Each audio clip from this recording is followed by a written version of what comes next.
vortex. Another alien ship coming through? So it seems. It's time you told us everything you know, Professor. I've told you all I can. All that makes any sense. Well, that's not good enough. Gene's lying in there because you sent us in blind against something that almost destroyed us. Because you failed to warn You us. had all the information then available. A good leader doesn't have to be warned to be on his guard. Are you saying it's my fault? What Hello happened everyone, to Gene? and welcome to another episode of GospelX, the gospel according to the X-Men. My name is Jonathan, and this is my friend Henry, and we're just so glad that you can join us today and to continue with our journey through the X-Men animated series and to see how the gospel speaks into this series on each episode. So we are now into episode 4 of season 3 called The Dark Shroud, where Professor Xavier goes insane. And so, Henry, how about you just give us a little bit of where we're going to start? How are we going to start on this one? Because it seems like you and I were having a little bit of trouble as well on trying to figure out what to talk about. So go for it. I think most of the trouble came from just how much stuff happened in this episode.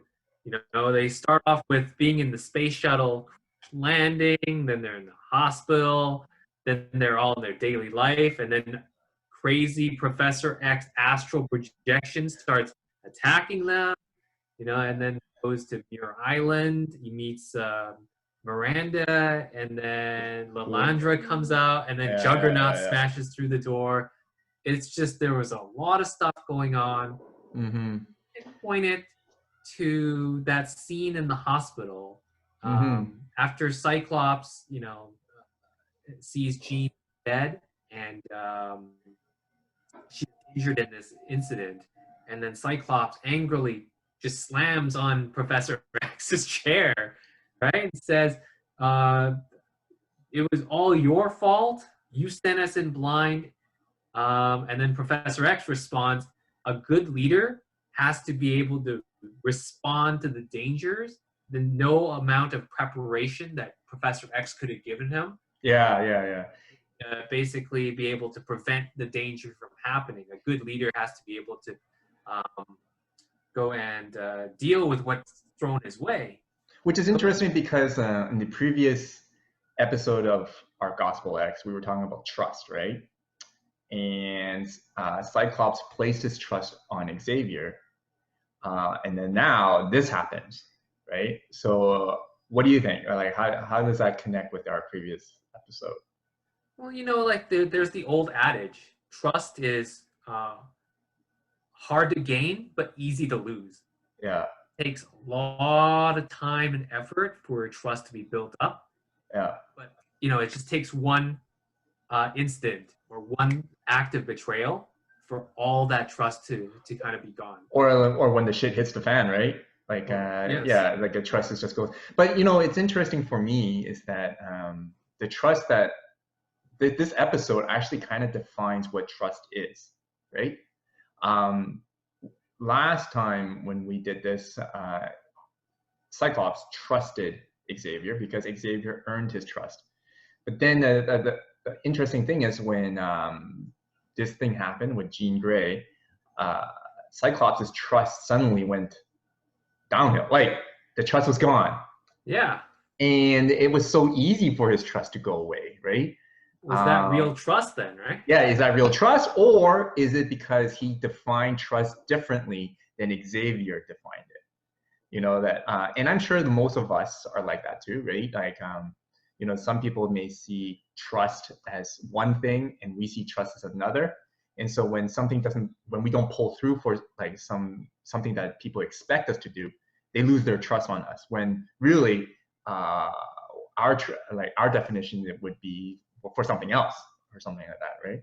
So what do you think? Well, how can you speak into that? Like, I think Cyclops and Professor X, I think for Cyclops, he literally had the wrong idea of trust. Yeah. Because his expectations were different, were wrong. Right. He was expecting so that Professor X, he knows everything. He knows exactly what the mission is, how it's going to succeed, how it's going to turn out. And basically, he put his trust in the fact that if Professor X is telling you to do something, nothing can go wrong. Right. Yeah. It's almost like he thinks that Professor X is this Omnipotent, omnipotent, powerful know all, be all. being that, nothing can ever go wrong. And of course, he's a human being. He's not able to go and give you 100% right the time, right? He's not going to be able to go and protect you and give you all the information you need. And that's the comment that he makes as a leader is, if you're a leader, you can't expect it to go right 100% of the time. You don't go into a plan and don't have any contingencies. You just expect that whatever you plan for is going to happen.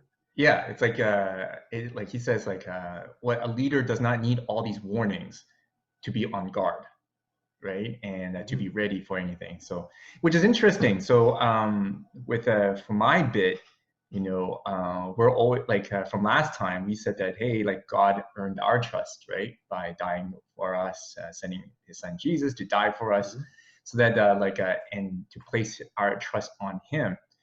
And many of us, I'm sure even sometimes you and I, are tempted to think that when we trust in God, no shit's going to happen, right? Like smooth sailing ahead. Yeah, and it's only clear skies. And look at what just happened, COVID-19, right? Like, really, like, and so does our trust in God falter? Like, do we stop trusting in God, thinking that, hey, we trusted in God. Why is this COVID-19 happening? Why did I lose my job? Why is my, family member sick or even died? So it's like we have this trust that is just like Cyclops, where we attach it with expectations, right? We trust, but we also trust that our expectations will be fulfilled. And that's what I think is the wrong definition of trust, is that God did not say, oh, trust in me and everything would be honky-dory. I think what he's always trying to say throughout the whole entire Bible is to trust in me and that I could pull you through all the troubles, just like I did for myself when I went on the cross, died, and rose, right? That victoriously, in the end, we would come out victorious. So trust that in the end we'll be victorious, but it does not guarantee that the journey there would be smooth sailing, right? What do you think? Mm-hmm. Yeah, absolutely. I think that basically hits the nail on the head. Which is interesting because yeah, go ahead. Sorry. If you assign trust and have that expectation that basically everything's gonna be honky dory, everything's gonna be fine, or you assign trust and say, I will only trust you if these things happen, that's not really trust. That's not real trust, no.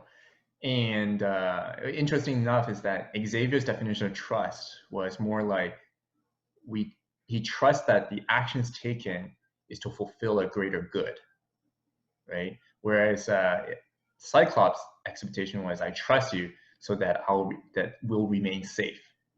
And that's just putting his expectations onto that trust.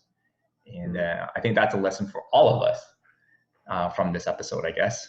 If you could draw any lessons and principles from cartoons, but I think that's what we gather from this episode. Yeah. So and the action's about to ramp up. Juggernaut smashed through the door. So very excited about that next episode. Yeah, and hopefully he'll rip somebody apart, right?